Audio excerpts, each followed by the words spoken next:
Познакомить потребителей с многообразием вкусов России и показать потенциал развития региональных брендов продуктов питания. Это основные цели национального конкурса «Вкусы России». Его организует Министерство сельского хозяйства Российской Федерации. Предприятия Северной Осетии тоже представят свою продукцию на суд народного жюри. Подробности в сюжете. Если остинские пироги за пределами республики уже давно стали настоящим брендом национальной кухни, то второе место прочно закрепилось за традиционным сыром.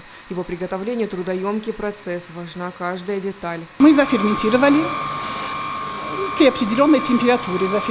Сейчас мы ждем образования сгустка. Сгусток должен появиться минут через 30-40. Затем мы его разрежем и будем давать обсушку. Если правильно соблюдать последовательность, получается настоящий остинский сыр с узнаваемым вкусом. В качестве производимой продукции здесь не сомневаются. Мы делаем правильный сыр. Делаем его из натурального молока, из сычуга. Сами его делаем. Это сычуг теленка. Мы его замачиваем и делаем из него фермент, скажу так. Добавляем мы его в молоко. Настоящий остинский сыр, то есть молоко плюс сычуг.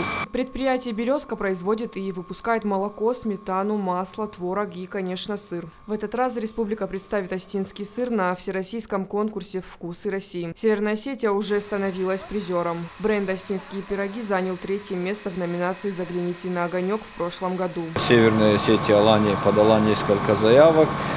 Там есть и мед наш горский, но основной акцент мы делаем в этом году на остинский сыр, который является и визитной карточкой нашего региона. Смотрят саму заявку, смотрят историю продукта. В плане истории продукта нам есть что сказать про остинский сыр.